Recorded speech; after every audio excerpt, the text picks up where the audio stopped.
Welcome to season 2 of the Edgy Entrepreneur podcast. In this season, we'll be talking to you about how to master your relationships. Join us for episode 1, where we're talking about synergy versus compromise in relationships and why compromise doesn't work.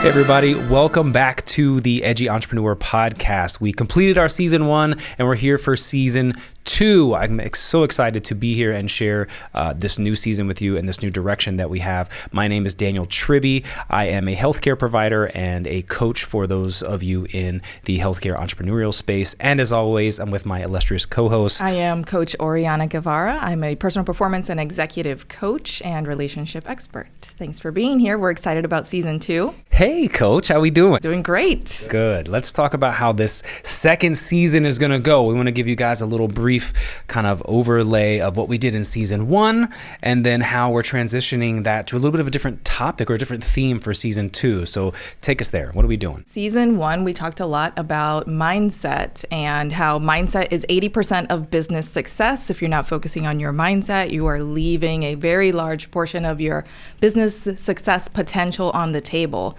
This time around, this season, we're going to be talking about relationships and how relationships are a key factor, not only in your personal self-mastery, but also in your ability to show up in the world as an influential leader. I love it. I love it. So the new beginning statement that you guys are going to hear us say for this episode, for this season is going to be that we believe in order to become an influential leader in your work, community, or family, you need to be working on your relationships and understanding what it means to grow your relationships.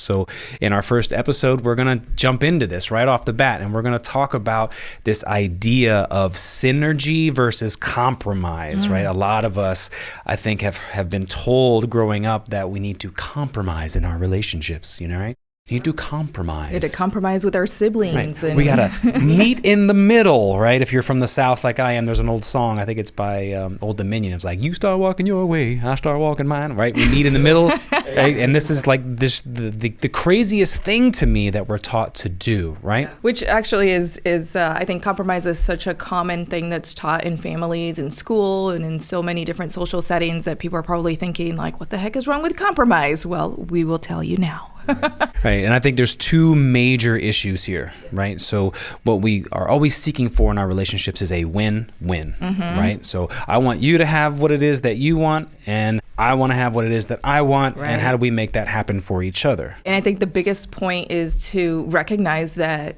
if your focus is on creating compromise, you're actually not seeking creating a win-win.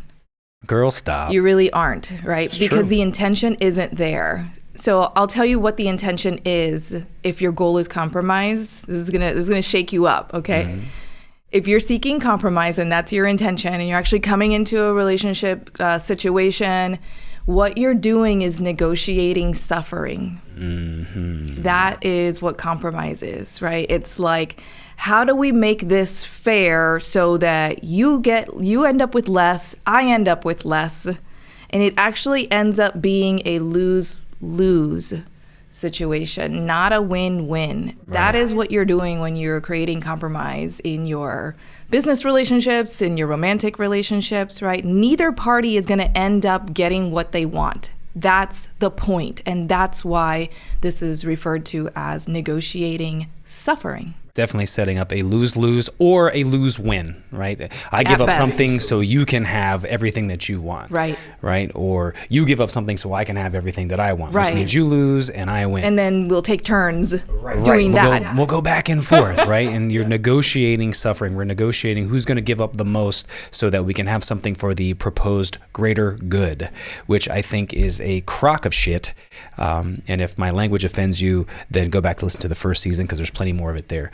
But the idea behind this is that I want to go fishing this weekend, all right? And you feel like we need to go see your parents because your mom's been sick, but we've been there the last 3 weekends in a row, which means I haven't gone fishing, right? But I want to go fishing. And so you think that your mom being sick warrants more attention and more need in your world, so I should give up my fishing to go be with your sick mom. Right? Okay. Which sounds reasonable, right? Like, hey, my mom's sick. Like, you can give up fishing for one damn weekend, right? Sure, on the face of it, yeah. Right. Sounds reasonable. But I give that up. How do I feel inside? Yeah. Am I resentful about having to go see your mom for the 4th effing weekend in a row? Probably. Right? And then if I tell you, nope, you go, I'm going fishing because I'm going to get what I want. Now you're mad at me because I didn't compromise. Right? So this is what happens. And people feel like, well, he should give up this for the greater good because your mom is sick. Okay? Well, what if we approach that from a win-win? How could we change that? How could we move from this idea of compromise? I have to lose something and you have to lose something, or I have to lose a lot for you to get what you want. How do we move from that situation? Let's just use my simple analogy of fishing versus going to see your sick mom.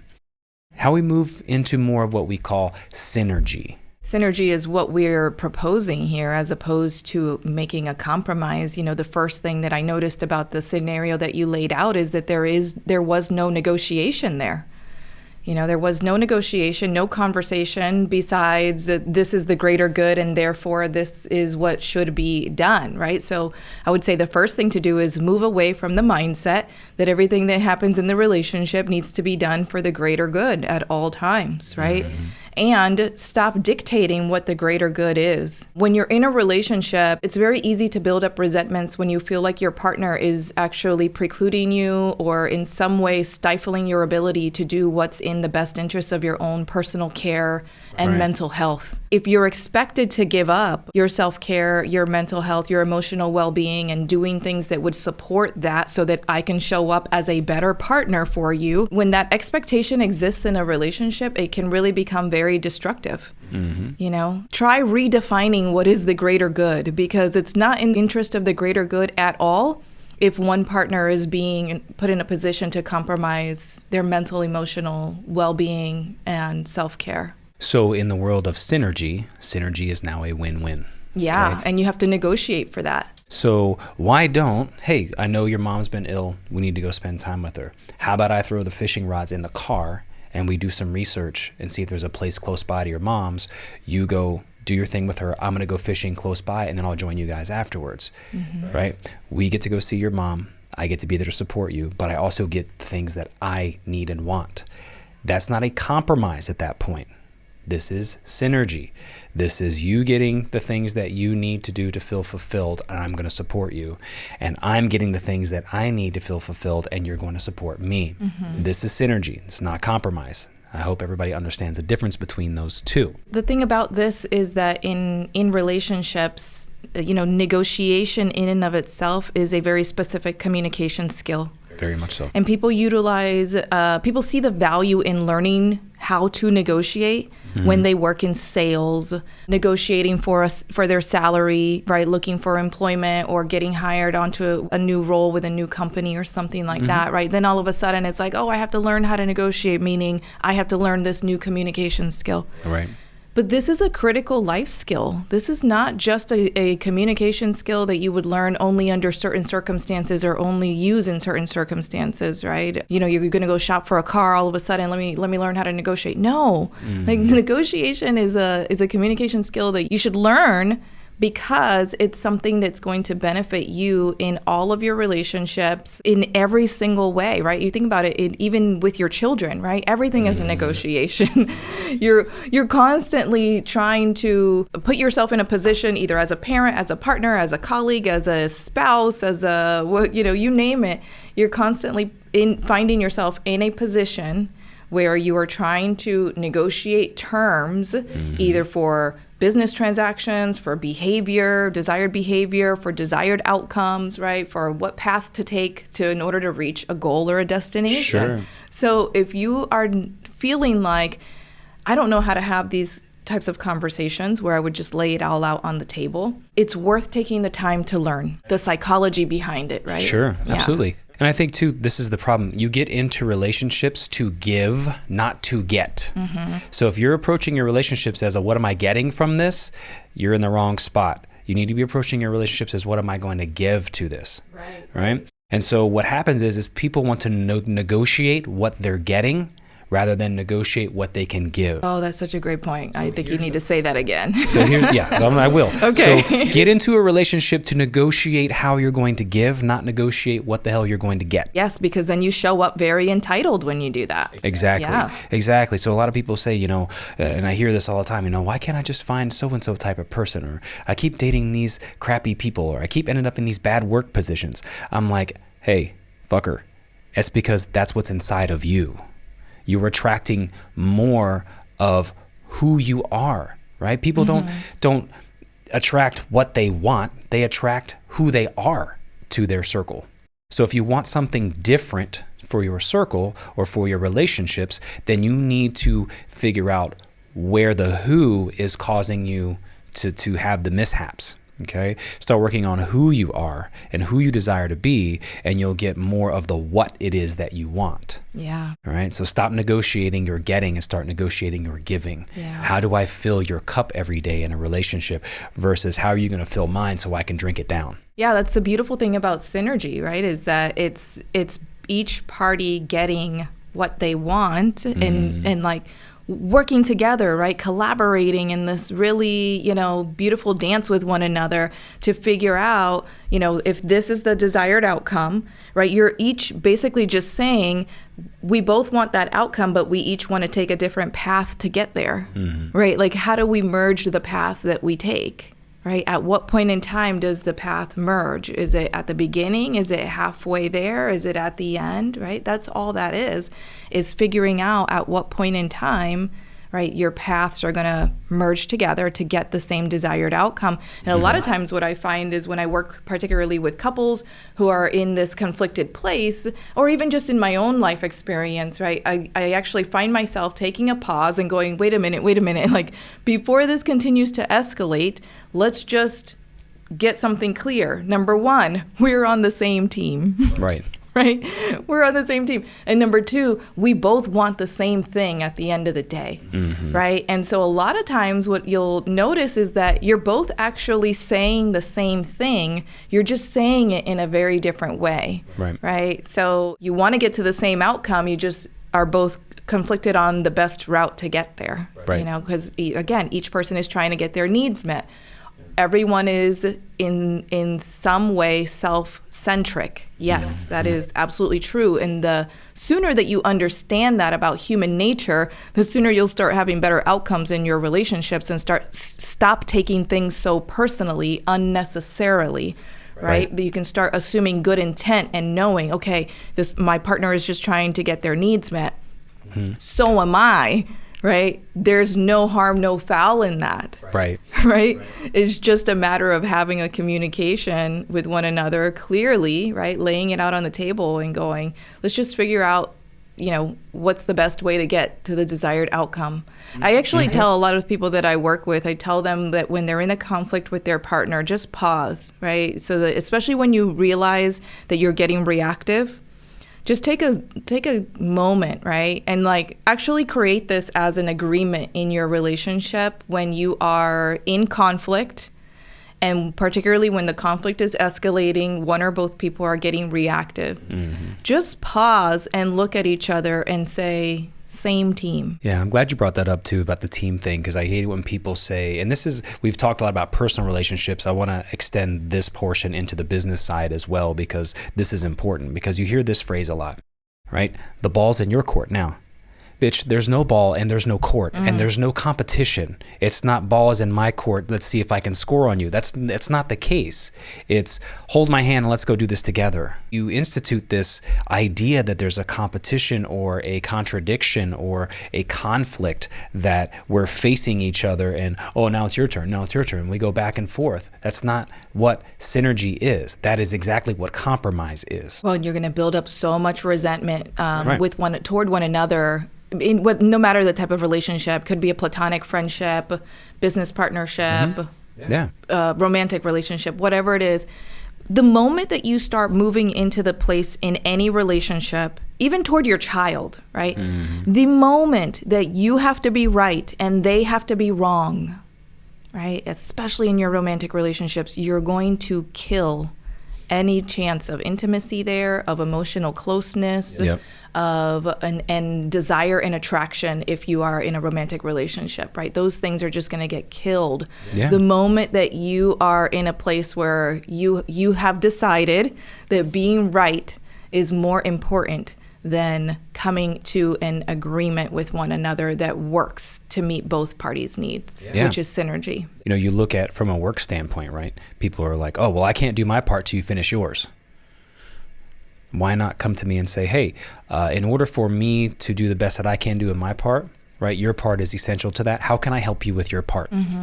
Right? This is synergistic. This is me helping you so that you can help me so that we can go someplace together. Not, hey, can you hurry the fuck up and get your shit done so I can do my part? Right? This is horrible leadership. It's a horrible way to speak to coworkers or people that you desire to build really cool stuff with, right? Like we have the opportunity to do this podcast here in its second year. I would never come to you and be like, yo, I need you to finish up some shit so that I can get my shit done. I'm going to come to you and just like you've come to me and back and forth and just said, hey, what do you need? How can I support you so that we can get to this point and then I can take this point and then I'll get you to support me doing that thing, right? So this is something that everybody has to take into account. It does not matter if it's personal friendship, loving romantic relationship, or work-related relationship. If you're approaching this in a way that I call it whoring, because it's essentially what it is. You give me and then you will get. And it's awful when people do this. So what you're telling me is like, I'm only worthy of your hard work, your admiration, your love, your caring, your support if I give you something first.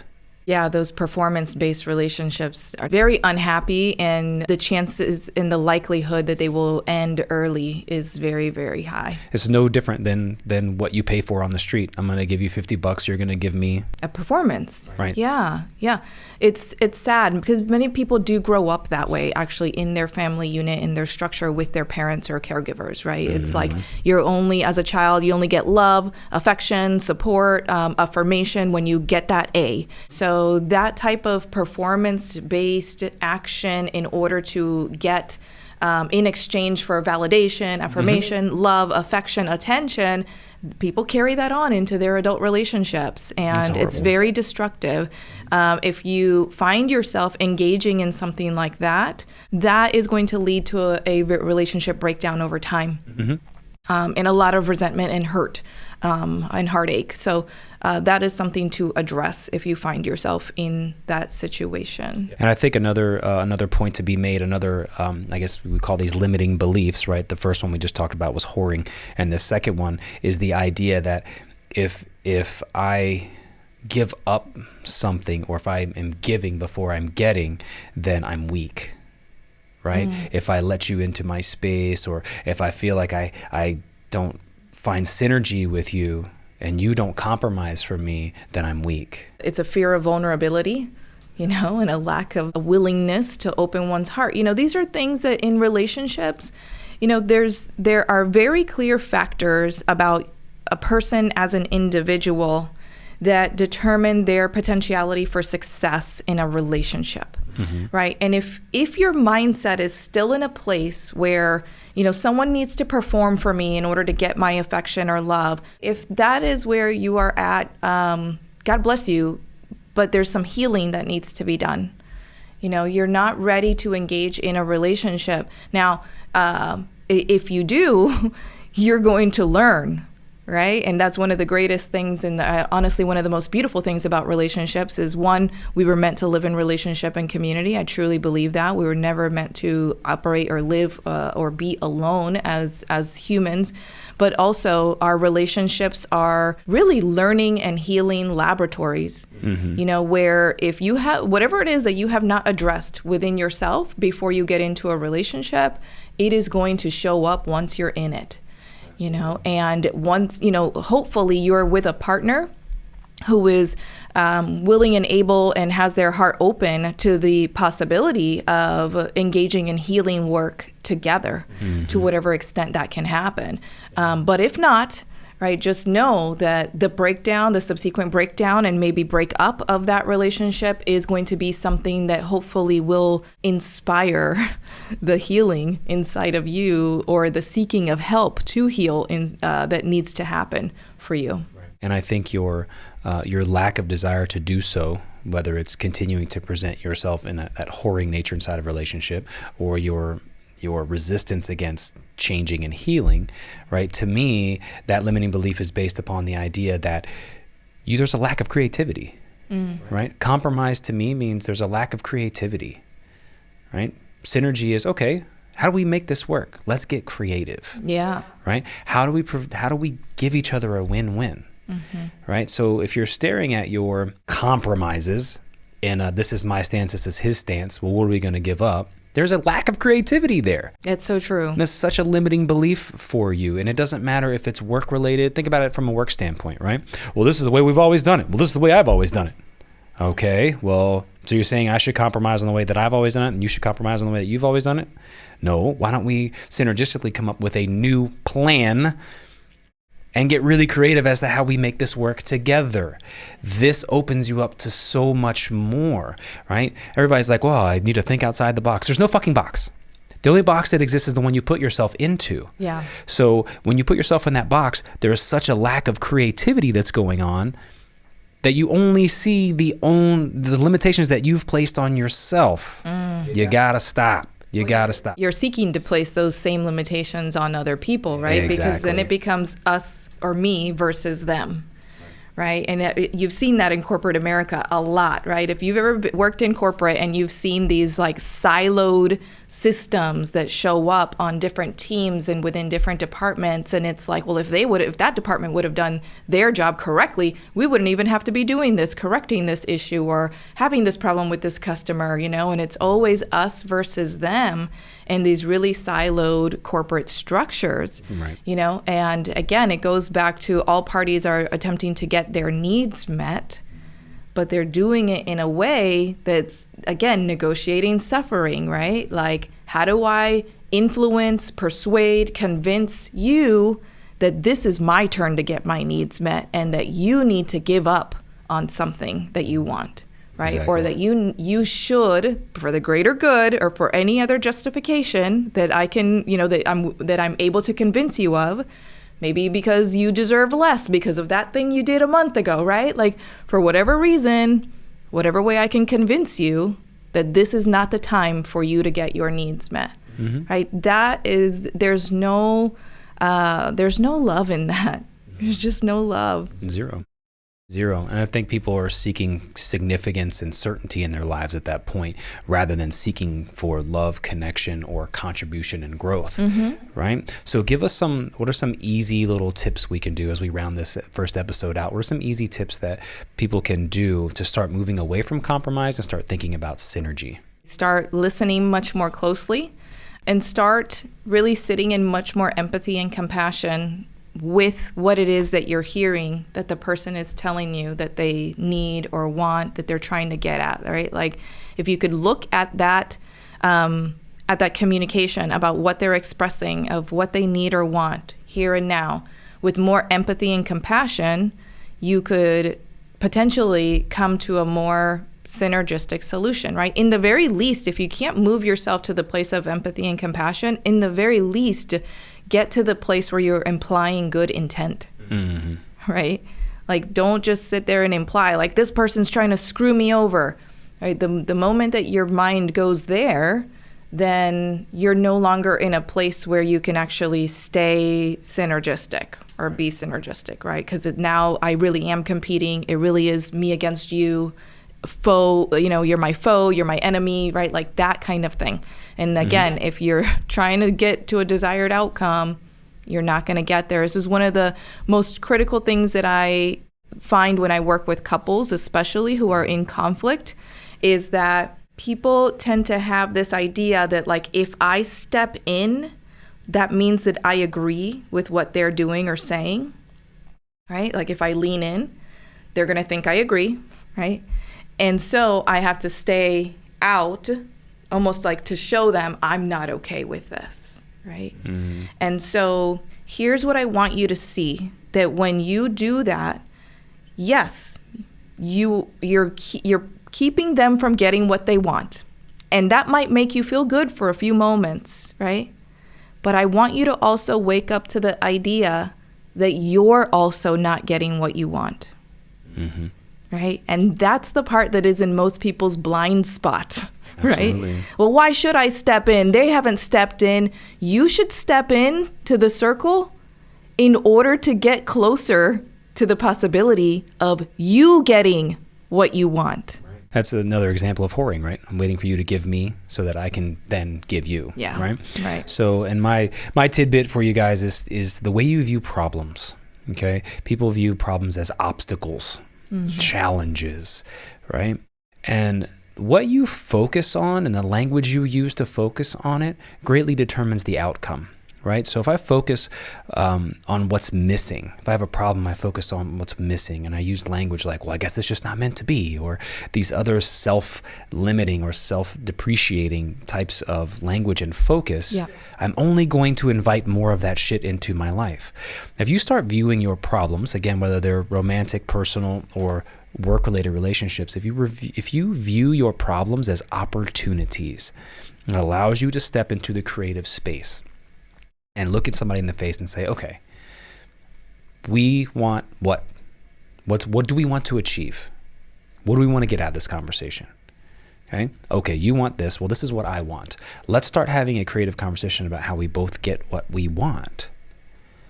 And watch how it opens up your brain to problem solving. Watch how it changes your focus to one of positivity. Not what's missing, but what can be gained. Mm-hmm.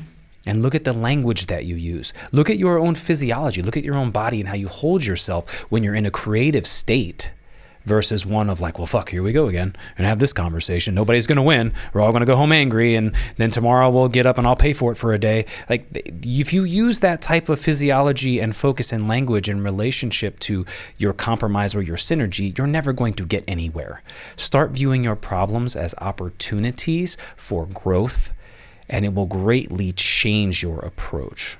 Stop calling them problems. Right. Right. Just call them opportunities. What's the opportunity here? Yeah, there's a learning opportunity here. You know, it's like anytime that you have an opportunity to potentially experience synergy, especially with somebody that you care about or that you're trying to build an outcome with that you care about, mm-hmm. right? You could not care about them, but you care about the outcome. Right. That is such a fun opportunity. Well, I hope you all have enjoyed our first episode in season 2 about compromise versus synergy. We're going to invite you guys to check out Edgy Entrepreneurs with an S on the end.com. You can get more information about this podcast, more information about coaching services that we offer. And we also do live events every month if you're in the Central Florida, Orlando area. So you can find information about those all on our website. Please subscribe, leave us a comment, shoot us an email. You can contact us from the website. Let us know what you think about this topic. If you have other topics you want us to discuss, we would love to hear those from you. And make sure that you subscribe to this, because next episode is all about boundaries. And I know a lot of you probably have issues with boundaries, or you think you have healthy boundaries, but guess what? Some of your boundaries are barriers. So we're going to talk about the difference between boundaries and barriers in the next episode. Yeah, and I want to mention that we are building a curated community of growth-minded executives and entrepreneurs on Facebook. If you would like to get the link directly to join the community, you can text the word Edgy, E-D-G-Y, Edgy, to 33777. Okay, so text Edgy to 33777. You will get a link directly into your text messages so that you can join this Facebook group where we're not only talking about these topics, but we also go live on a regular basis. You can interact with us. You can interact with other members of the community. You can post questions, and you can be the first to access special events and special offers and promotions from us. So be sure to join. If you're looking for community, this is a great one for you. Awesome. Looking forward to connecting with all of you soon. See you on the next episode.